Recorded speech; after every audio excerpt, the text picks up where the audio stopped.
Good afternoon, everyone, and thank you for joining our webinar on Maximizing Growth, a strategic guide for dental practices. I am Peter Yu, CEO of a mid-sized CPA firm in Miami Lakes, Florida. We have been in business for over 20 years, and we specialize in providing fractional CFO and controllership services to DSOs and MSOs. We had the privilege of working closely with Guardian Dentistry Partners, one of our largest DSO clients, since its inception. In fact, Guardian Dentistry Partners has become the fastest growing DSO, expanding to over 160 locations in less than 6 years. Today, we are honored to have Max Van Vilet, Vice President of Finance at Guardian Dentistry Partners, as our guest speaker. Max and I have collaborated on over 100 acquisitions, with him focusing on the buy side and myself handling the accounting post-acquisition. Without further ado, I hand it over to Max to share a bit about his professional background. And thank you, Peter. Honored to be here today. As Peter mentioned, my name is Max Van Vliet, Vice President of Finance at Guardian. My quick background, grew up in Indiana, started off in the investment banking and private equity world. And then about 4 years ago, I met the CEO and founder of Guardian when we were just at 23 locations. So as Peter mentioned, we're up towards 160 today. So have certainly seen a lot of growth, been involved with every single one of the deals that we've done from 23 up to 160. So happy to share my insights today. And thanks again, Peter, for having me. You're welcome. You're welcome. So, Max, the big question here, right? I'll get right into it. As a DSO, you're sitting on the buy side of things. What do you look for when acquiring a dental practice? So when we look to acquire a dental practice, I'll take a step back and just like most investments, we look at what is it that we're actually buying? What sort of return can we get? So the predictability, reliability of the cash flows, as well as the growth potential of that cash flow. So just at a super high level, but what that means for dental is with regards to the predictability and stability, who has the responsibility? So is the practice just single doctors doing everything clinical? There's not even a hygienist. There's no assistants. There might be one front desk. Super impressive that the doctor's able to do that, right?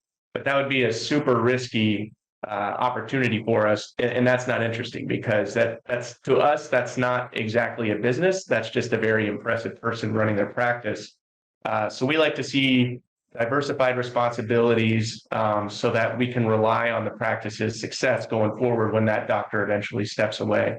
And then from the growth and margin standpoint, we also like to see practices where we can come in and add value, and whether that's helping add staff, add patients, add operatories, procedures, you name it, to really help grow collections and production. And then also to where we can add economies of scale and help on the expenses with vendors and labs, for example.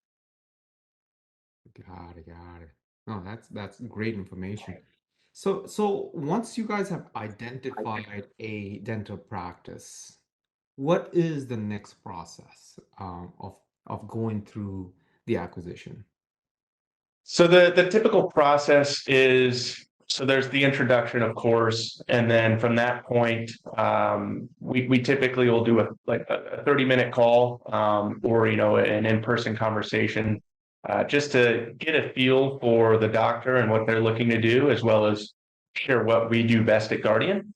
If everything lines up there, then we'll go to the underwriting stage. So we'll be collecting the financials. We'll ask for an introduction to the accountant for any sort of payroll data, get their financials so that we can get a clean view of the business. And what we do is we look at the financials and strip out everything that's personal, and make sure that it's burdened with whatever is going to be a go forward expense for the practice. So, whether a doctor has car payments going through or family members on staff, we'll normalize for that. We'll clean the numbers for that.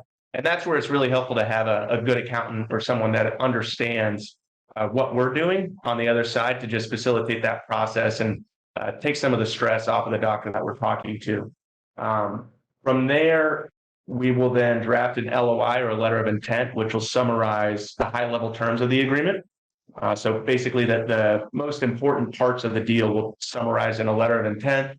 Once we agree on that, then we as Guardian, as the buyer, will start investing in third parties for diligence. So we'll do a quality of earnings report, which basically takes the financial analysis that we did and goes a layer deeper.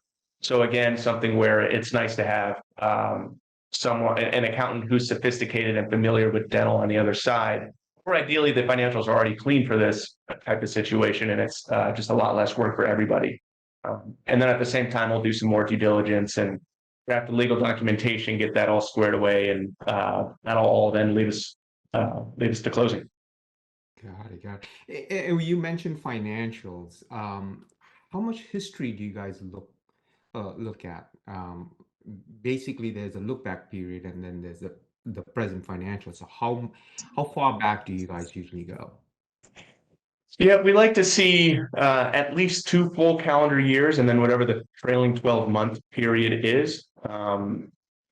It's been interesting recently with COVID because 2019 looked great for everybody. 2020 was a total question mark for everybody. 2021 looked great for everybody. But we like to see that historical predictability and steadiness of the practice, because if the practice is all over the place, and that tells us there might be something going on with either the staff or the doctor or the patient mix or procedural mix. It's just not something that we probably would be as comfortable with immediately. So there'd be a lot more understanding that would be needed on that front. So 3 years is our standard. Got it, got it. So the next question, how do you really value a dental practice, right? How do you come up with a number? Yeah, so we, of course, take a holistic approach. We'll evaluate the doctor's personality. Is this someone that we want to partner with? Because it's not just going through the deal process. It's, how are things going to be between us and the doctor for the next 5+ years? So we'll look at that. We'll look at what the growth opportunity is. As I mentioned before, what value can we add? Is there room to add an operatory or add procedures or add more patients? And then ultimately, we'll, of course, look at the financials. So the basic formula that we use is the EBITDA, which I'm sure is a familiar acronym for everybody, but that just stands for, it's just a proxy for the cash flow of the practice. So we'll take that, and then there's a multiple to come up with the value. And so the EBITDA is really, it's pretty scientific. As long as the accounting is clean and the numbers are well understood, and we have that all cleaned up and normalized, then the multiple is where the art comes in. And that's, are we aligned with what we're looking to achieve going forward? Do we have, is there value that we can add that we're confident in going forward? And the more value that we see that we can add, the more valuable a practice is to us. Whereas if a practice is already tapped out, no more room for growth, it's already super efficient on their spend with supplies or vendors, that's going to be tough for us, frankly, because there's not much value that we can add. And so the multiple is more of an art, but the EBITDA is definitely a science, and certainly something that is a big part of the process, of course, because when we're paying a multiple of the cash flow, every dollar that's wrong is going to be 5 times that amount more expensive to us, for example. Got it, got it. And is there how do you come up with the multiple, in other words, and does it vary from practice to practice, or is it just standard? In other words, if there's a practitioner who only has 1 location versus another practitioner who has 3 locations, does the multiple vary at that point? Yeah, that's a great question. The multiple, at this point, really, it's driven by the market. I think the market in dentistry has become quite mature. So there's not a whole bunch of arbitrage or steals that we could get at this point in time. So we have a good feel for what the market is as it relates to the number of locations. If there are 3 locations that are all doing well, then absolutely that's going to increase the multiple, because what that's going to tell us is not only is this practice not centralized and independent on one provider or one staff member or one decision maker, but it has several locations, and so it's got several providers, several locations, several different patient bases, which really just lowers the risk with the investment. So the lower the risk of an investment, the more we're going to be willing to pay. Great, great. That's a great answer, actually. Next question, Max. How does a dentist actually prepare for their closing? So when we get towards closing, there's not a whole lot that we ask of the doctors. Um, Really, we just, of course, ask for their bank account information. So where should we send the money that we're going to be wiring to them? We'll work with them on a staff meeting to let their staff know what's going on. At Guardian, it's a very hands-off and behind-the-scenes approach. So that staff isn't alarmed, but we like to be upfront and allow them to ask us any questions. But our approach is letting the staff know that the doctor is still the decision maker, still the leader of the practice, still the owner of the practice, and that name's not changing, patient profile is not changing, nothing of that sort. So really, there isn't a whole lot. Just providing the bank account information, signing the documents, and working with us so that on day one, everybody's ready to go, and we're able to keep everybody at ease and start working towards whatever growth strategy and succession plan we've laid out. Do you suggest for the practicing doctor to have their own counsel on board too? In other words, to go over the legal documents and make sure that they agree upon all the terms and conditions. Yeah, absolutely. And if a doctor doesn't have someone in mind, we're always happy to make that recommendation. As for us, it facilitates the whole process when the lawyer is familiar with the dental industry. There's a lot of intricacies with DSOs and DSOs buying dental practices. And so if there's a lawyer that becomes involved that is from oil and gas, for example, they might add all of their knowledge and experience from oil and gas into the dental deal, which just doesn't apply at all. And then they'll have a hard time understanding the intricacies of dental, which just draws out the process, increases the legal bills, right? Because most lawyers charge by the hour. Right. And just kind of messes everything up. And so, as I mentioned, um, how important it is for doctors to have or to be using accountants and accounting firms that understand dental and kind of what DSOs look for, and being able to facilitate the timing of that process and minimizes the headaches. It's the same thing with legal. That's great. Next question. Do you require the dentist to stay on board? And if so, how long? That's post-acquisition, right? Yeah. Post acquisition, we request doctors to stay at least 5 years. So we'll include an initial term within the employment agreement of 5 years. Anything less than that will have to be a unique situation. So if the doctor is already no longer chairside, they're already removed from the decision making of the practice, then that won't be much of a problem if they want to step away immediately. Um, if a doctor is still chairside but wants to step away immediately, then that will certainly be structured differently, as we'll value it instead of off of the EBITDA times the multiple that I said before. The EBITDA will be the same, right? That's still a science, but the multiple will be way less. And that's more like a chart purchase and things like that, to where the implied percentage of collections with those is typically going to be sub 50%. So the longer a doctor stays, the more predictable, the more reliable the cash flow and performance of the practice is going to be.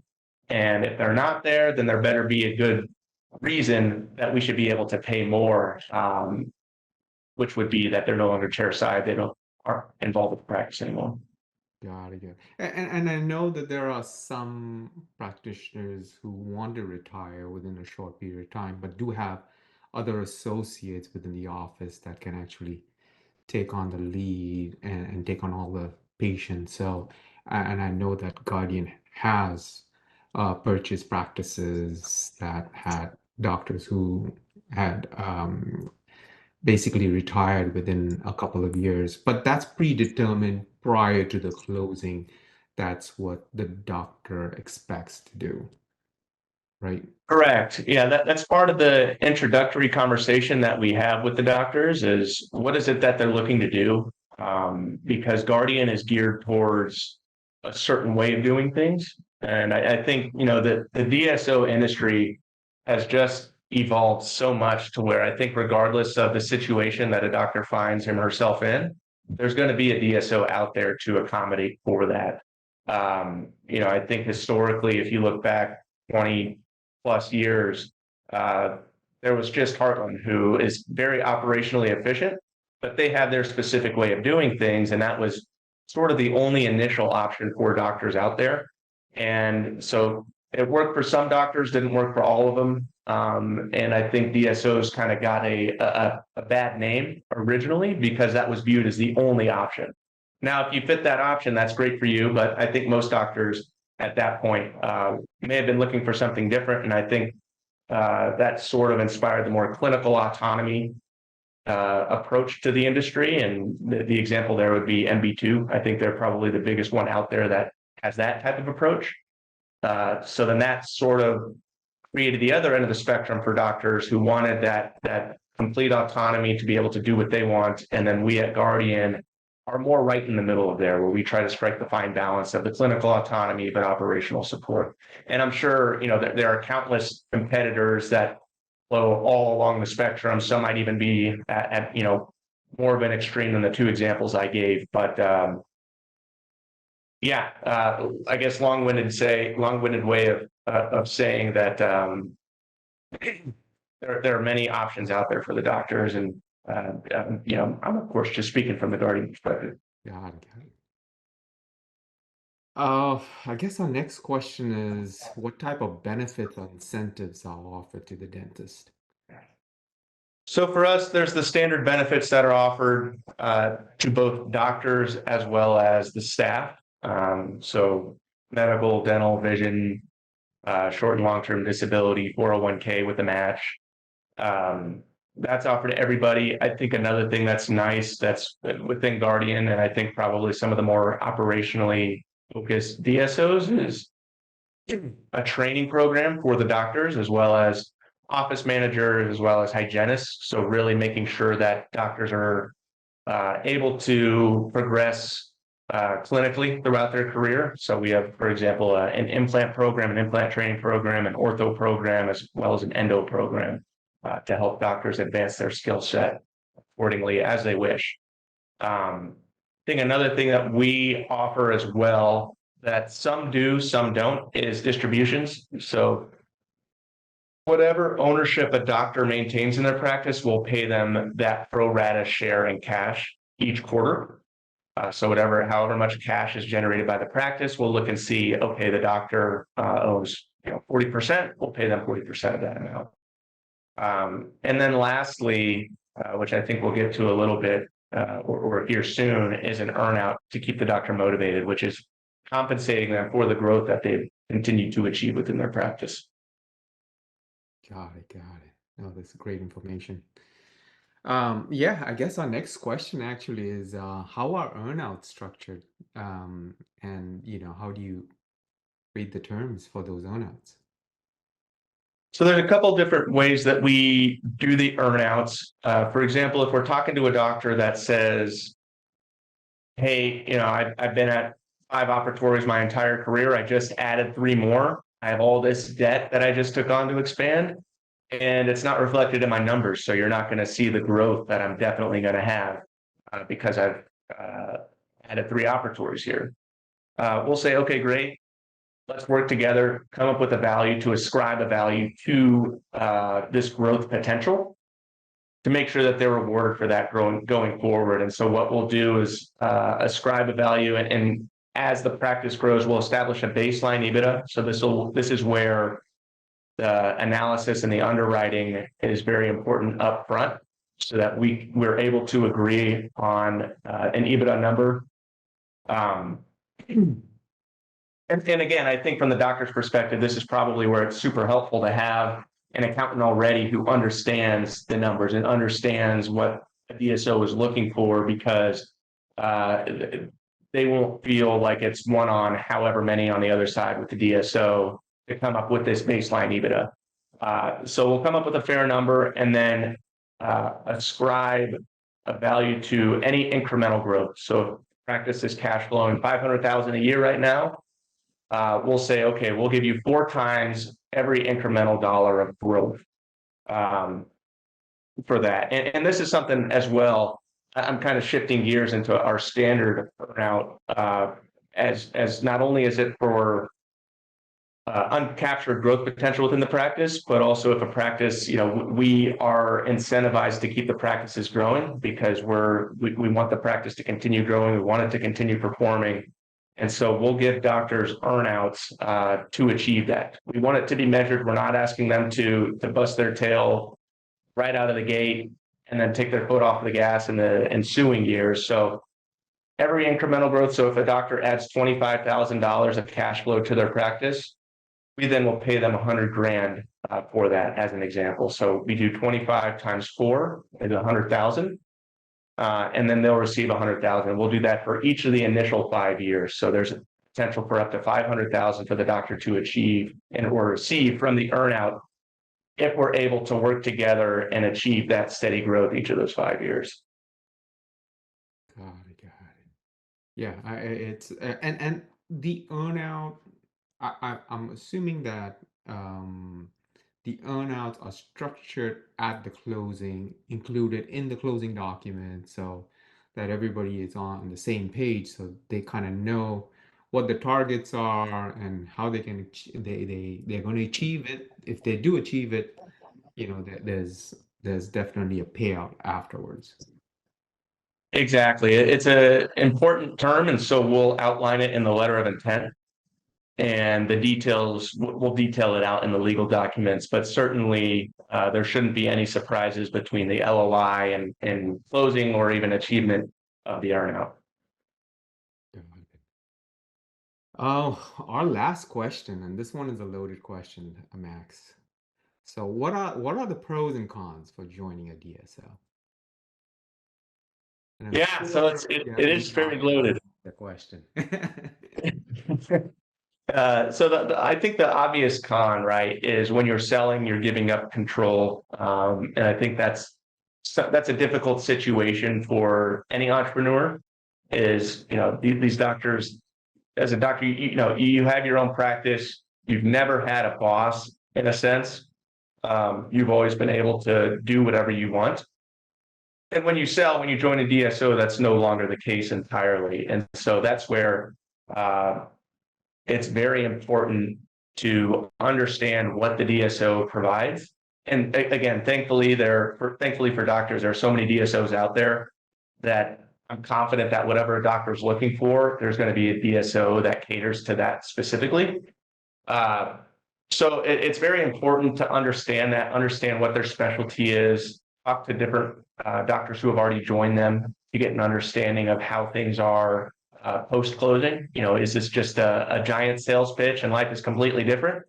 Or are these people of integrity that live up to what they have already, have been laying out for us? So understanding what the pros are, and ideally it lines up with what the doctor is looking to achieve themselves. If you're a doctor that's looking to retire, there's going to be DSO that's able to help you achieve that. If you're a doctor that wants to keep going 10 plus years and go out and buy more practices, there's going to be a DSO to help you with that. So making sure that you join the right one, there's going to be the obvious pros.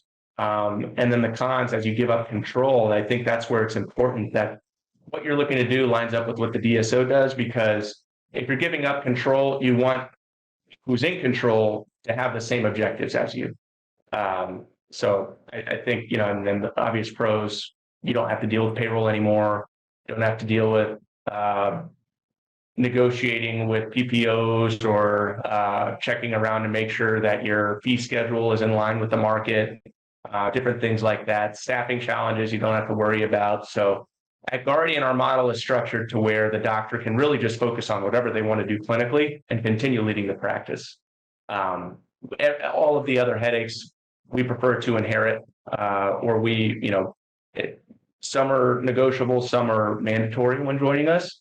But that's where it becomes, and it just sort of underlines the importance of making sure that our visions are aligned and that we understand what you want to do, you understand what our strengths are, so that we can continue together and have that shared goal be the same. I honestly think that, Max, that joining a DSO, it allows the doctor to practice dentistry and leave the business side of it to the DSO because they are the experts in running the operations of the company, providing marketing, IT, as you said, credentialing, all that headache with the insurance, the payroll, they deal with it. So in this way, the doctors are just doing dentistry. But yeah, these are great answers, and I really, I think it's great for the audience to know basically what you guys do on the DSO end. Lastly, I just want to thank everyone for joining us. We hope this session has provided valuable insight into what a DSO looks for when purchasing a dental practice. For those interested in meeting us in person, we will be hosting a happy hour locally in Miami. More information will be sent out shortly. It will be great opportunity to mingle and have a drink with Max and I. Thank you, everyone.